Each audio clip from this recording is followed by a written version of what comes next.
Hello दोस्तों, आप लोगों को स्वागत है हमारे अंशुक आर्यन यूट्यूब चैनल पर। तो दोस्तों, आज के इस वीडियोस में हम लोग बिहार पुलिस 20 इम्पोर्टेंट क्वेश्चंस को देखने वाले हैं, जो कि आप लोगों के एग्जाम के लिए बहुत ज़्यादा इम्पोर्टेंट है। तो चलिए दोस्तों, वीडियो को स्टार्ट करते हैं। सबसे पहले मेरा क्वेश्चन है दोस्तों, भारत में रबी के दौरान फसलों के निम्नलिखित समूह से किसको उगाया जाता है। सबसे पहले क्वेश्चन है, भारत में रबी के दौरान फसलों के निम्नलिखित समूह के किसको उगाया जाता है। तो ये मेरा आंसर हो जाएगा गेहूं, जौ और चना। ये हो जाएगा हमारा आंसर। तो चलिए नेक्स्ट क्वेश्चन देखते हैं दोस्तों। इसी से रिलेटिव हमारा यहाँ पे ऑनलाइनर भी क्वेश्चन कुछ आएंगे, जो कि आप लोगों को देख लेना है। और ये भी क्वेश्चंस एग्जाम के लिए बहुत ज़्यादा इम्पोर्टेंट होगी। जैसा कि क्वेश्चंस आप लोग देख रहे हो, रेशम अनुसंधान संस्था जो कि मैसूर में है, जूट कृषि अनुसंधान संस्थान जो कि बैरकपुर में है, बीरबल साहनी जीवाश्म विज्ञान संस्थान जो कि लखनऊ में है। और ऐसे आप लोग क्वेश्चंस को रिवीजन कीजिएगा, तभी आप लोगों का एग्जाम क्रैक होगा। और ये हम आज के इस वीडियोस में जितने भी क्वेश्चंस को आप लोगों के सामने मैं प्रैक्टिस करवा रहा हूँ, ये आप लोगों के एग्जाम के लिए बहुत बहुत ज़्यादा इम्पोर्टेंट होने वाली है। तो दोस्तों ध्यान से देखिएगा। चौथा क्वेश्चन हम लोग के सामने है, अधोलिखित में से कौन वायुमंडलीय परतों का नीचे से सही क्रम है, दिए गए कूट का सही उत्तर चुने। पहला ऑप्शन है वायुमंडल, दूसरा ऑप्शन है आयन मंडल, तीसरा ऑप्शन है मध्य मंडल, चौथा ऑप्शन है समताप मंडल और पांचवा ऑप्शन है क्षोभ मंडल, जो कि अधोलिखित में से बोल रहा है। तो इसका ऑप्शन हो जाएगा, जो कि सबसे निचली जो परत होता है वो होता है क्षोभ मंडल, उसके बाद आ जाता है समताप मंडल, उसके बाद आ जाता है मध्य मंडल, उसके बाद आ जाता है आयन मंडल, उसके बाद आ जाता है वायुमंडल। तो इसका आंसर हम लोगों का डी हो जाएगा, डी। चलिए अब नेक्स्ट क्वेश्चन देखते हैं। नेक्स्ट क्वेश्चन हम लोगों का आया, सियाल सीमा तथा नीफे के रूप में भूवर्ग का विभाजन किसके द्वारा किया गया है। तो ये हो जाएगा स्पेस ने। पृथ्वी के केंद्र में पाए जाने वाला चुंबकीय पदार्थ को क्या कहते हैं। तो ये हो जाएगा निकेल और लोहा। ठीक, अगला क्वेश्चन देखते हैं। अगला क्वेश्चन है हम लोग के सामने, वेरी एस्फियर किस परत को कहा जाता है। तो ये हो जाएगा हमारा पृथ्वी की सबसे आंतरिक परत को।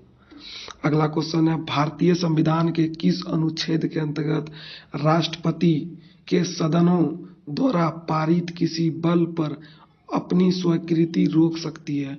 तो ये हो जाएगा हमारा आंसर डी, 111 अनुच्छेद। हालांकि यहाँ पे अनुच्छेद 63, अनुच्छेद 108, अनुच्छेद 109 और हमारा हो जाएगा 111। चलिए देखते हैं नेक्स्ट क्वेश्चन।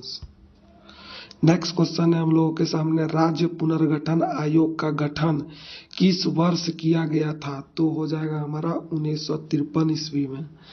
अगला क्वेश्चन है, राज्य पुनर्गठन अधिनियम कब पारित किया गया। राज्य पुनर्गठन अधिनियम कब पारित किया गया। तो 1956 ईस्वी में। नेक्स्ट क्वेश्चन, राज्य पुनर्गठन अधिनियम 1956 के पश्चात राज्य और संघ शासित क्षेत्रों की संख्या थी वो 14 और 6 थी। ठीक, जो हमारा राज्य था वो 14 था और केंद्र शासित क्षेत्र जो था वो 6 था। तो इस प्रकार हम लोग को देख रहे हैं। अगले क्वेश्चन देखते हैं, भारत में संसद के लोक लेखा समिति के अध्यक्ष की नियुक्ति की जाती है। भारत में जो संसद की जो लोक लेखा समिति के अध्यक्ष है उसकी नियुक्ति कौन करता है। तो वो हो जाएगा हमारा सबसे पहले ऑप्शन से भारत का राष्ट्रपति द्वारा, भारत के प्रधानमंत्री द्वारा, लोकसभा के अध्यक्ष द्वारा, राज्यसभा के अध्यक्ष द्वारा। तो हमारा जो लोक लेखा समिति के अध्यक्ष जो होता है वो हो जाता है राज्यसभा के अध्यक्ष द्वारा। नेक्स्ट क्वेश्चन हम लोगों के सामने है, मूल अधिकारों को परिवर्तित करने की शक्ति किसे प्राप्त है? मूल अधिकारों को परिवर्तित करने की शक्ति किसे प्राप्त है? तो वो हो जाएगा उच्चतम और उच्च न्यायालय को। अगला क्वेश्चन है, भारतीय संविधान के किन अनुच्छेदों में समानता का अधिकार दिया गया है? तो वो है 14 से 18 तक। नेक्स्ट क्वेश्चन, गांधी इरविन समझौता, गांधी इरविन समझौता किस वर्ष पारित हुआ? पहला ऑप्शन है 1929, 1930, 1931, 1932। तो इसका हो जाएगा 1931 ईस्वी में। Next question, India for Indians के लेखक थे? इंडिया फॉर इंडियंस के लेखक थे चित्तरंजन दास। स्वतंत्र भारत का पहला भारतीय गवर्नर जनरल कौन था? सी गोपालचारी। स्वतंत्र भारत जब कि हमारा देश आजाद हो गया था तो उस टाइम में हम लोगों का गवर्नर जनरल कौन था? तो सी गोपालचारी। कायदे आजम किसे कहा जाता है? कायदे आजम किसे कहा जाता है? तो उसे मोहम्मद अली जिन्ना को कहा जाता है कायदे आजम। नेक्स्ट क्वेश्चन, निम्नलिखित में से कौन सी नृत्य केरल से संबंधित नहीं है? क्या कह रहा है क्वेश्चन, निम्नलिखित में से कौन सी नृत्य केरल से संबंधित नहीं है? केरल से संबंधित नहीं है। देखिए ये भारतनाट्यम तो आंध्र प्रदेश हो जाएगा, कथकली भी तो मोहिनी अट्टम। हमारा आंसर क्या हो जाएगा? मोहिनी अट्टम, जो कि केरल से संबंधित नहीं है। भारतनाट्यम भी केरल से संबंधित है, कथकली भी केरल से संबंधित है, कुडियाट्टम भी केरल से संबंधित है, लेकिन मोहिनी अट्टम नहीं है। नेक्स्ट क्वेश्चन, हिंदुस्तानी संगीत का सर्वाधिक प्राचीन घराना कौन सी है? हिंदुस्तानी संगीत का सर्वाधिक प्राचीन घराना जो था ग्वालियर घराना का था। गायन की ध्रुपद शैली का आरंभ किसने किया? मानसिंह तोमर ने किया था। नेक्स्ट क्वेश्चन, गजलों का जनक किसे कहा जाता है? हम लोग का क्वेश्चन क्या, गजलों का जनक किसे कहा जाता है? अमीर खुसरो को कहा जाता है। गजलों का जनक किसे कहा जाता है? अमीर खुसरो को कहा जाता है। नेक्स्ट क्वेश्चन, बौद्ध संघ के नियम मूलतः किस प्रकार पुस्तक में दिए गए हैं? हमारा क्वेश्चन क्या है, बौद्ध संघ के नियम मूलतः किस प्रकार के पुस्तक में दिए गए हैं?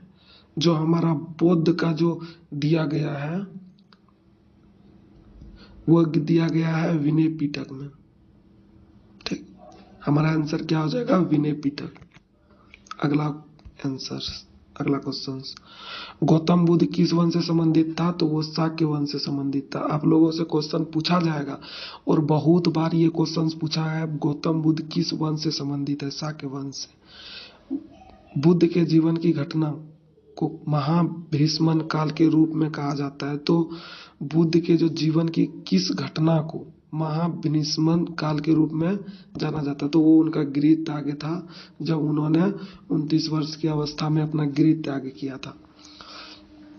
अगला क्वेश्चन है, गौतम बुद्ध को महापरिनिर्वाण की प्राप्ति कहाँ हुई थी? तो वो कुशीनगर में हुआ था। नेक्स्ट क्वेश्चन, विजयनगर शहर किस नदी के तट पर बसा हुआ है? विजयनगर शहर जो बसा हुआ है तो भद्रा नदी के किनारे बसा हुआ है। तो आप लोगों इस क्वेश्चंस को ध्यान से देखिएगा, ये बहुत ज्यादा इंपॉर्टेंट क्वेश्चन मैं आप लोगों को करवा रहा हूँ। नेक्स्ट क्वेश्चन है, हम्पी का खुला संग्रहालय किस राज्य में है? हम्पी का खुला संग्रहालय किस राज्य में है? वो कर्नाटक में है। सारा क्वेश्चंस को ध्यान से देखिएगा। कृष्णदेव राय के दरबार में अष्टदिग्गज थे, जो कि 8 तेलुगु कवि रहते थे कृष्णदेव राय के दरबार में। तो दोस्तों ये आज का सेशन हम यहीं पे ख़त्म करेंगे, क्योंकि आज कुछ टेक्निकल इशू के वजह से हम इस वीडियोस को स्किप कर रहे हैं। अगर वीडियोस को अच्छा लगे तो वीडियोस को लाइक कर लीजिएगा, चैनल पर नए तो चैनल को सब्सक्राइब कर लीजिएगा। आप लोगों को बिहार पुलिस महत्वपूर्ण प्रश्न ऐसे ही देखने को मिलेगा हमारे इस यूट्यूब चैनल पर। तो वीडियोस को लाइक कर लीजिएगा और चैनल पर नए तो चैनल को सब्सक्राइब भी कर लीजिएगा। तो चलिए मिलते हैं अगले वीडियोस में।